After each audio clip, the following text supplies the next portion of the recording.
Welcome to Northeast Truth Radio, hosted by tnsradio.com. This is Mike Cooper. I'm here with Jonathan Scott.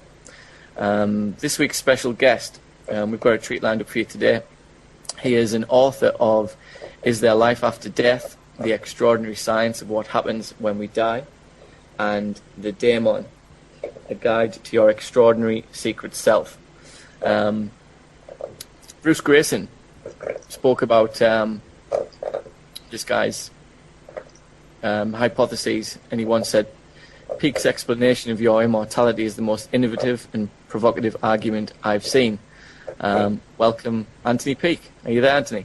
I certainly am. Hi there. Excellent. Hi, Anthony. How are you? I'm very well indeed. Excellent. Well, nice to speak to you again, Tony. Yeah, absolutely. Well, for our guests listening who may not have dealt or gone into the areas of near-death experience or life after death or been interested in any of those issues similar like reincarnation, do you want to give a bit of a background on yourself and how you got started into maybe writing your first book? Yeah, I certainly will. Yeah, as a career and by background, I'm a sociologist by training, but I've actually worked many years in human resources management across the UK. But I've always been fascinated by consciousness and how consciousness relates to reality, in the sense that I'm a conscious being inside my head and I'm an aware being, but the mystery is how my consciousness interfaces with the reality outside of myself. And one of the other things that over the years I've also experienced is the phenomenon known as déjà vu. Now, around about 10 years ago, I was in the fortunate position of having done a fairly lucrative contract of setting up, helping set up businesses in Eastern Europe. And I had the opportunity to take a little bit of time out to write a book. But I didn't know what I was going to write the book about. It was rather peculiar in the sense that I had this driving urge to write a book, but I didn't know what I was going to write about. So on the first day that I gave myself time to write, I was sitting in front of a blank computer screen, wondering what I was going to write about. And a very, very peculiar thing happened, because as I sat in front of the screen, I started to have the telltale signs of a migraine headache.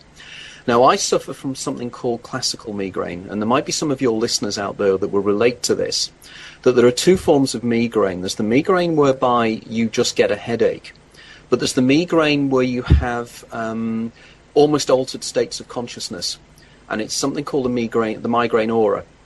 And in the migraine aura, you have sensations of tingling in your limbs and everything else. And I started the sensation of having tingling in my lips, which is always the sign that probably in half an hour's time I'm going to get one banging headache. Yeah. But this time round, what happened was one of the other known precursors for a migraine headache are déjà vu sensations. And the most peculiar thing happened because I had the most alarming déjà vu sensation that I had sat in exactly that position in my study. At that time I was living in Horsham in West Sussex. And this sensation that I'd done this before. Now, this wasn't a vague recognition. This was a realization that sometime in my undefined past, I had lived this moment. I was living a moment that I had lived before. So this wasn't just sort of a vague, slight déjà vu that a lot of people get. This was more powerful than that. This was much more powerful, much more significant. And again, there were kind of electrical sensations going up and down my back as well. It was really quite odd. And when the sensation stopped, I realized that what I was going to do was write a book about déjà vu. And that's where it all started. And it literally was an interest in déjà vu. And I started to research the subject. And I came across a fascinating paper written by a member of my forum. And if anybody's interested, I have a very, very active forum, which I'll tell you about a little bit later on. But, yeah, I can also confirm that. I had a good look around the forum, and it's very active. There's some great contributors on there. It's definitely a good place. I'm looking forward to spending a bit more time. Oh, glad. Look forward to it as well. And everybody else is welcome on there. And I'll tell you a little bit about more later on. But effectively, one of the paper I'd come across was something called a dream theory of deja vu, written by an American who lives in Switzerland by the name of Dr. Arthur Funkhauser. Excellent. And a great name, isn't it? Art, it's great. Art and I One of are the best friends. But what a great name! What a really great name. And Art has his PhD in physics. In fact, he's an expert on lasers. But his interest now is he's a Jungian psychoanalyst, and his interest in deja vu is because he argues that a deja vu sensation is that you have recently had a dream, and the dream is precognitive. And what is happening is that as you dream, as you've had a dream and you've forgotten about it, and then you start to live the dream, and you suddenly remember the fact that you've lived it before, or you've experienced it before. And from there on, I then started to research the whole idea of exactly what the deja phenomenon is, what it is neurologically. And I found myself spinning off into the most amazing areas. And I was being led in this book. I sometimes look back at this book now and I think, I didn't write that book. Something inside me wrote it. It was literally for a year. And I got into to areas such as temporal lobe epilepsy, and I started looking into the links between temporal lobe epilepsy and migraine, because people who experience temporal lobe epilepsy, again, which I'll talk about a little bit later on, have very similar sensations of the deja sensation. The reason I use the word deja rather than deja vu is that deja vu actually means already seen, whereas deja vécu is the much more accurate term because it means already lived. I understand. Okay. Now, what then happened was that I started coming across a lot of alternative ideas about consciousness and its relationship. And things started to fall into shape rather like a jigsaw puzzle. And suddenly I was finding bits of information from here, there, and everywhere. And I started to realize that I was building up something that could actually explain what happens to human consciousness at the point of death. I was looking into neurotransmitters in the brain, particularly a neurotransmitter called glutamate. And I then found that glutamate was responsible for migraine, it was responsible for temporal lobe epilepsy, schizophrenia, bipolar, and also the near-death experience. So this will be one of the chemicals of a large collection that happens during sort of the migraines and the temporal lobe epileptic seizures. Correct. What are neurotransmitters? They only discovered the first group of neurotransmitters in the late 1950s. And what a neurotransmitter is, that you're probably aware that your brain is full of neurons. Hundreds of thousands, millions and millions of neurons. Absolutely. Now, the interesting thing about neurons is they don't actually touch. So when an electronic signal is sent down the axon of a neuron, when it's sent down the dendrite, it gets to the end of the neuron, and instead of actually the message going across because the nerves touch, what happens is a series of chemicals are sent across to send the message across, and depending upon the chemical, depends upon how strong the message is, whether it's changed or whatever. And the chemicals that do this change are things called neurotransmitters. Absolutely. Now, neurotransmitters are the things that make the brain work in a very, very effective way. But certain neurotransmitters can change our moods. They can change the way we perceive reality. For instance, the neurotransmitter I talk about, glutamate, has some very, very fascinating effects. I mean, it changes your perception of time, for example. Yeah, there's some people who say that during a near-death experience you would get a real slowdown in time. Spot on. No, that's exactly the issue I was going to be coming on to, is that people say that not only when they have a near-death experience, but also when they're involved in periods of extreme stress. And I can't imagine a more stressful situation than realizing you're going to die. Yeah. But on top of that, there are circumstances whereby you fall, you trip up, you're in a car crash.